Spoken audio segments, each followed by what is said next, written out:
làm coi nhạ sóc hương giang của các cõi thiên đàng, cụ vẽ họa say bong la rốc bong quốc hà này, gào bạ nọ span, rạ tọa tầng tra, nê hưng bình nguay, có to lòi tiếng Anh.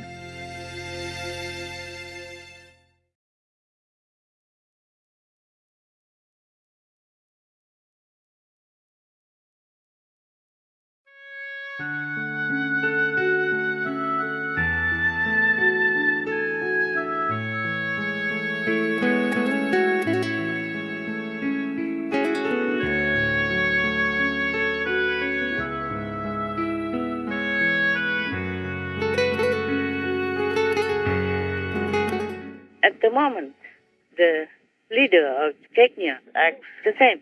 He is a complete puppet of Putin, of the Kremlin. He even brought his people to Ukraine to kill the Ukrainian people for Putin, for the Kremlin.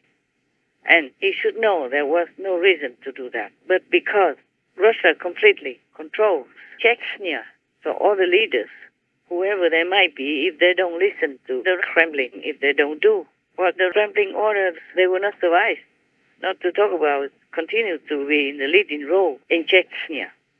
So if Ukraine loses, it will be the same. Russia will install any so-called leader there in Ukraine just to be a slave and listen to absolutely every order from the Kremlin. Yes, Master. You can see the evidence. Yes, Master. And this Mr. Kadyrov, the so-called head of the Chechen Republic since 2007 until now. That is a long, long time for a head of a state. Yes, Master.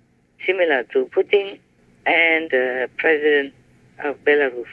They have things in common. Maybe that's why they like each other. And in order to survive so long as a head, I guess he has to be the absolute hand and feet of the head of Russia, the Kremlin. Yes. Yes. Kadyrov is brutally oppressing, killing, murdering, torturing the Ukrainians because this is the same mentality as Putin, and he is absolutely under Kremlin's control. But I don't know if he is proud of himself or he just has to for survival. Because if he truly wants to be proud of himself, he should not do all this. He's a man.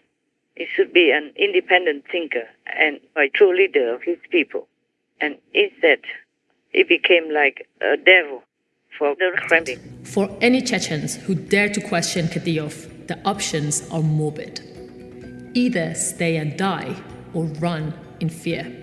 I bartkalbaks lielostalums, pitnes, eldits, jutsalums. Uswe je na tuak na hu pirina sotse ims. And nowhere seems to be safe. Secretive Chechen death squads hunt Europe and further afield. Critics of Kadyrov have been brutally murdered in Berlin, Vienna, Lille, and even Dubai. More recently, Kadyrov has turned his aggression into the Chechen Republic's LGBTQ+ population. Homosexuality and gender nonconformity have always been a taboo in the state. But in 2017, Kadyrov began what has since been described as a genocide of young men and women. It became a project of eliminating every person who could possibly be suspected of LGBTQ emotions or thoughts, if not activity. Survivors have spoken about being held in concentration camp-like detention centers, where they were beaten and tortured with electric shocks. Others were freed with the understanding that their own families would punish them even worse than the state. When the media began to report this, Kadyrov declared that gay Chechens do not exist. Это ерунда. У нас таких людей нету. Нету у нас геев подальше от нас, чтобы очистили кровь. Там, если есть таких, пусть забирают. Escaped survivors of the genocide are still fearful for their lives, fearful that Kadyrov's death squad could come and find them. Kadyrov's reign seems to have no limits, but one wonders when he will go too far, even for Putin. Putin rarely condemns Kadyrov, and Russian money pours into the region. For Vladimir Putin, he is still convenient for the Kremlin.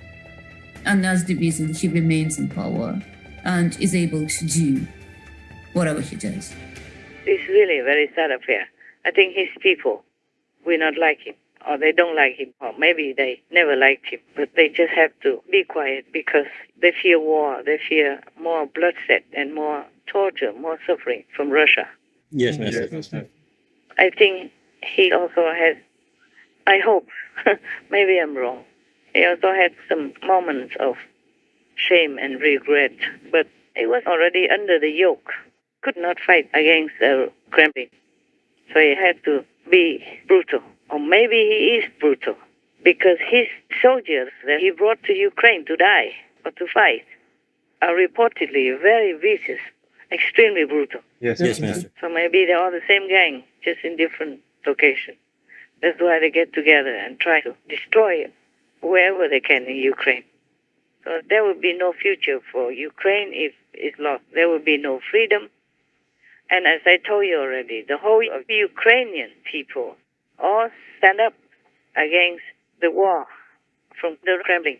So if Russia has a chance to control Ukraine, then all these people will be treated like prisoners, slaves, or enemies continuously, and they will suffer no end. They will suffer no end. Yes, Master. They will be brutally oppressed. Or molested. The Russians will continue murdering or raping or taking everything from them. Yes, Master. And they might not give them enough food to eat just like before, just like decades ago. Yes, Master. Therefore, that's why I don't care what happens to me because of all this karma. I have to say it.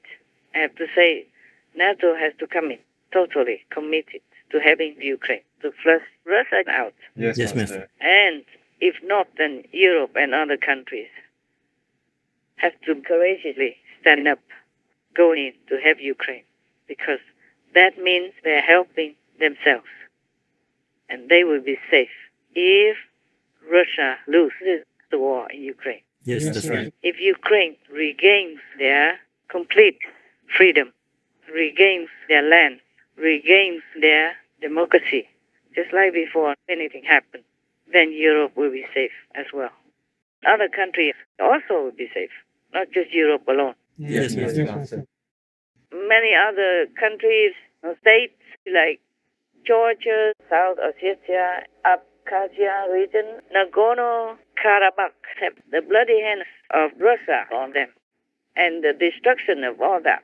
So many millions of people died because of Russia's invasion or interference or colonization, yeah? Yes, Master. Because of that, millions of people died everywhere, wherever Russian leaders went with their army. Yes, Master. Despite all that, the world still has forgiven Russia because they have things to offer. Yes. But I can't believe it. This kind of brutal regime from one leader to another, it's like a succession of brutality. Yes. Despite that, Russia is one of the most important member nations and one of the 5 permanent members of the United Nations Security Council. Yes, Master. And that's why the United Nations seem to be useless, hopeless, and helpless. Yes, Master. Even in such a case like Ukraine, they almost cannot do anything to help. Yes, that's right. Oh my God. Can you see that? Yes, Master. And now NATO still continues to deny Ukraine, that welcome any other rich and famous and prestigious countries to go in as a member of NATO. Yes, Master. So it's all about money, profit, and prestige. Nothing truly idealistic, nothing truly noble, or even love thy neighbor type of doctrine. Yes, Master. So I told you to hell with the rules. Yes. There are no rules when it comes to helping your neighbor in need, especially in desperate need, in life and death matters. Yes, exactly. Especially they know that the enemy of their neighbor is brutal, vicious, and has a history of atrocities everywhere before. Yes, Master. Before, the chief of NATO, Mr. Stoltenberg, had earned a good name in the world because he kind of negotiated between Russia and Norway at that time for the accord between these two countries, between their sea. because there's the sea between them to extract oil. Yes, Yes, But at that time, it wasn't war. It was just a dispute.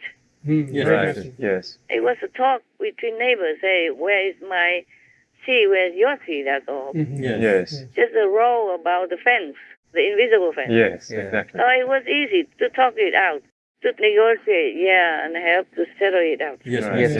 But now it's a big war. It's life and death and bloody and destruction everywhere in one country. And the country has done nothing wrong. Yes. Exactly. Yes. Just fit in Europe and the world as one of the countries that export the most farming produce.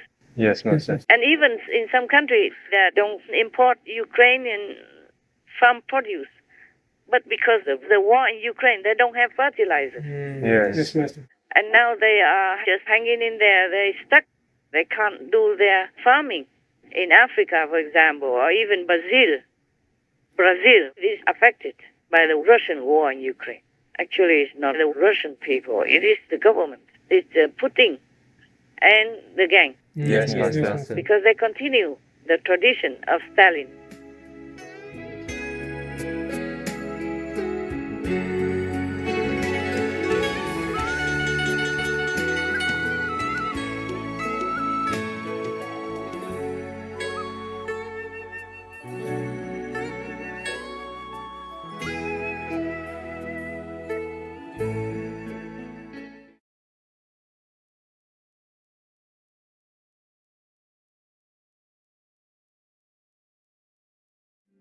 We have a system in which we are making money out of death, disease, and destruction, and every one of these things is producing revenues for some corporation or the other.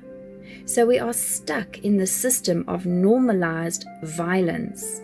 Dr. Sailesh Krishna Rao, PhD, vegan.